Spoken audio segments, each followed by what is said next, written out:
I spend a lot of time talking about being attached to a story and why it's important. Today in Rockman Dash Reviews, we have Narkisu, an indie visual novel that is a great example of this. It's a short but powerful visual novel, which focuses on the story of those whose only future is death, moving the player in ways they would never expect.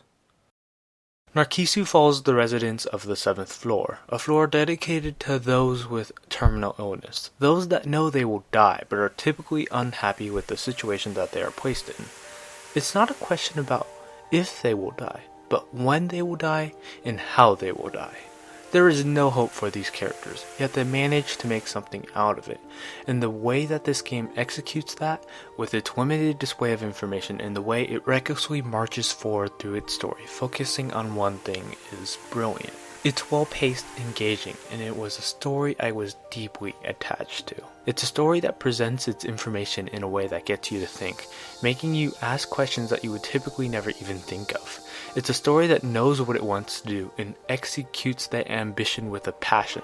It will hit home hard, and it knows how to manipulate your emotions. The way that it ponders with the ideas of suicide, suffering, the flaws of the medical system, morality, and death create a large impact on the readers, and it gets them to think about the world and healthcare system a little bit more, which were great elements of both world building and plot.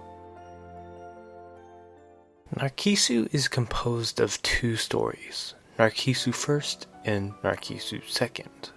While they are technically different stories, they are executed pretty much the same, and they build on the same ideas, so you can think of them as one story.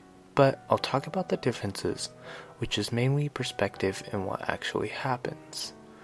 Narkisu First follows a young man who just got his license, but is unfortunately sent to the 7th floor due to an illness that is never explained. There he meets Setsumi, a small yet quiet girl who's given up on life, and they go off to escape the 7th floor so that they can meet their demise in a place that they can truly find peace, where the Narkisu flowers bloom.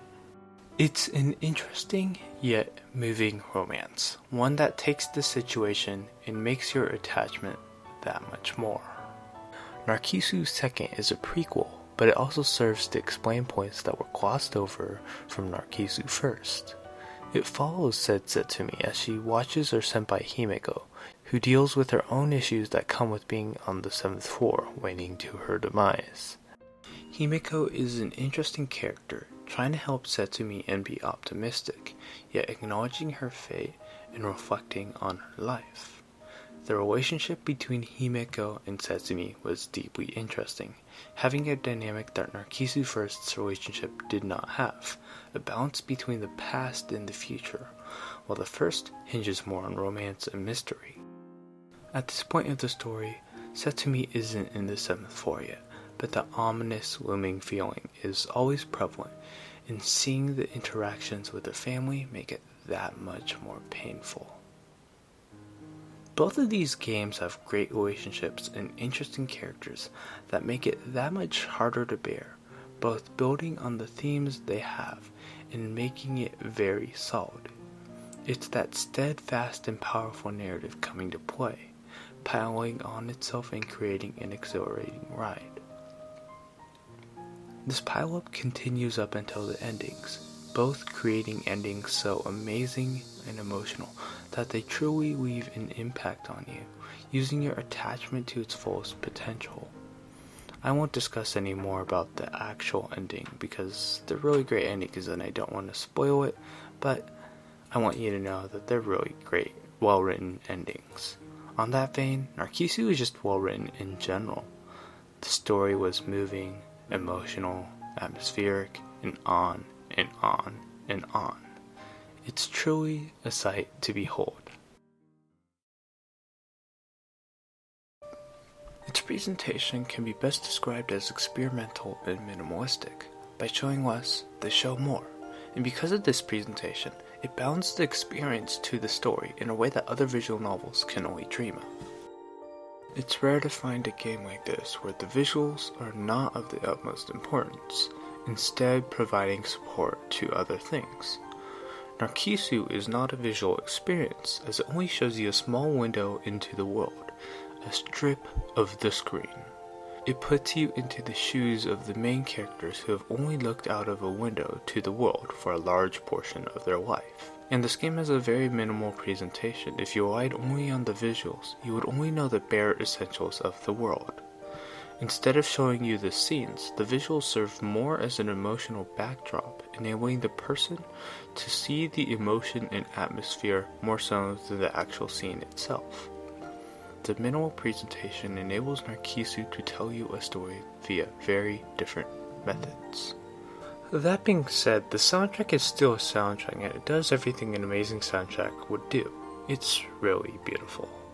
The game relies on its sound to create emotion more so than other visual novels I've played.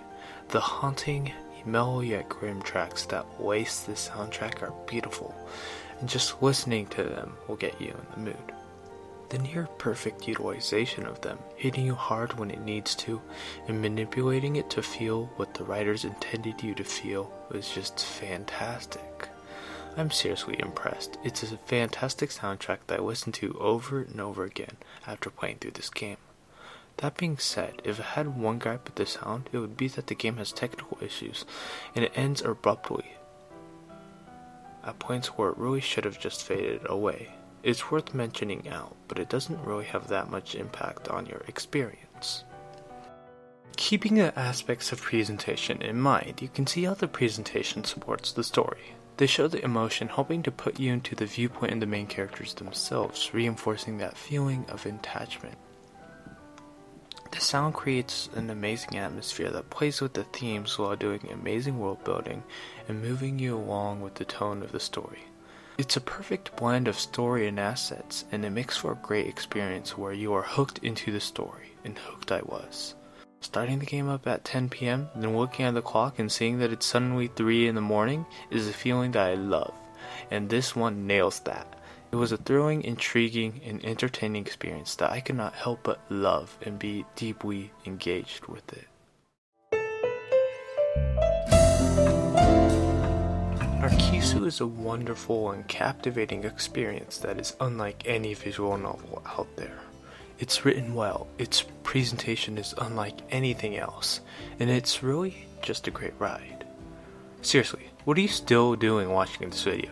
This is a visual novel that I would recommend to anyone, and considering it's free on Steam thanks to the Sakai Project, you should be downloading it now. Overall, I'd give this a 9 out of 10 and Rockman Dash recommends. This has been Rockman Dash Reviews. See you later.